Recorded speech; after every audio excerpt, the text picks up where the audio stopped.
got to get the prospect bought into the conversation first. Meaning, like, if they don't feel like I'm actually caring about what they've told me and I'm just going through my, oh, the offer owner told me to ask these things, the prospect's just going to tune out. So there's certain data points that the offer owner wants me to collect, and actually collecting them helps to get to things like net profit. So just to give you context here, maybe you tell me that I don't need it, but it'd be good to like know.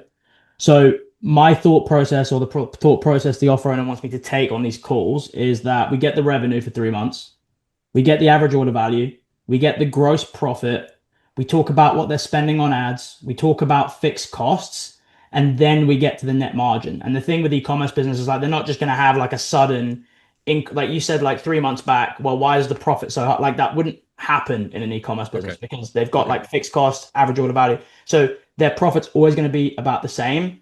And then basically the more they spend on ads, their fixed costs don't necessarily go up, but their average order value does, and therefore their profit exponentially grows, but their fixed costs don't go up. So Sure.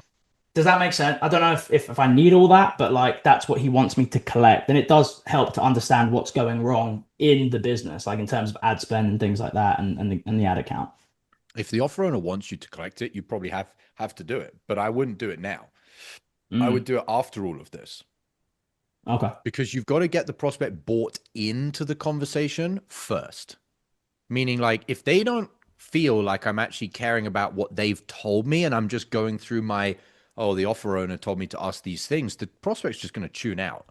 And every second in a call, it's like death by 1,000 cuts. If you let the prospect Mm, go off to Pluto, not concentrating, every second that they're not with you on the call, you're losing them and losing them and losing them. And there comes a point where you could tell them all of these very intricate numbers about how their business is fucked. You've got this profit margin, this order value, all this. They just don't want to buy mm, from you. Even if mm, you're the person that's like, but you're bleeding money. Like, why would you not buy from me?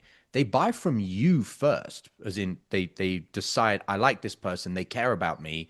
They're asking things in a real conversation first.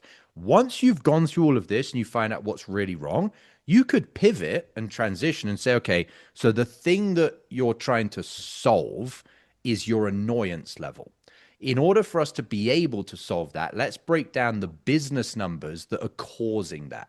So, what is your average order value? What is this? What is, and now it's contextual why you're asking these things as opposed to, I'm just asking those things because I've been told to ask those things. Does that make mm. sense? It does. So I'd like to ask one more question. Go for it. So what I've found on these calls with these business owners, especially the people in the UK, is that if I just say like, what's your revenue and then what's your profit, they'll be like, well, why do you need to know my profit?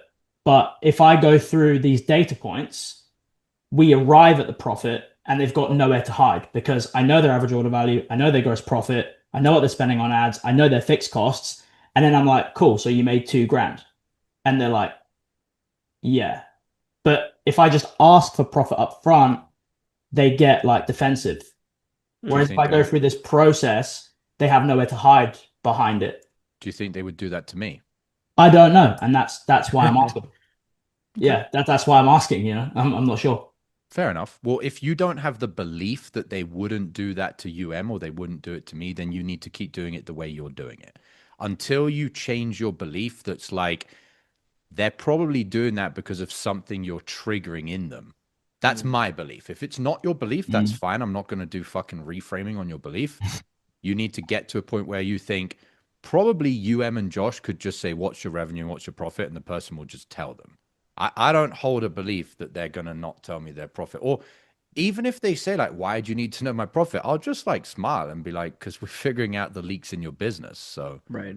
how many deals have you already lost this week that you could have closed but didn't because you were out of state? I'm not a fan of sales hacks, but if there was one thing you could do before your next sales call to raise your closing percentage, it's using my patented pre-call checklist. Imagine taking just 60 seconds to read 5 to 7 personalized bullet points on a piece of paper, and as unbelievable as it may sound, puts you into the optimal state to access your highest sales skills on every call. That's the pre-call checklist.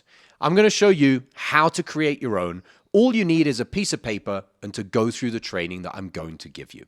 Thousands of salespeople have used this framework to close more deals, and you can have your own for free. No strings attached, in a matter of minutes. Click the link below this video, enter your email, and grab it right now.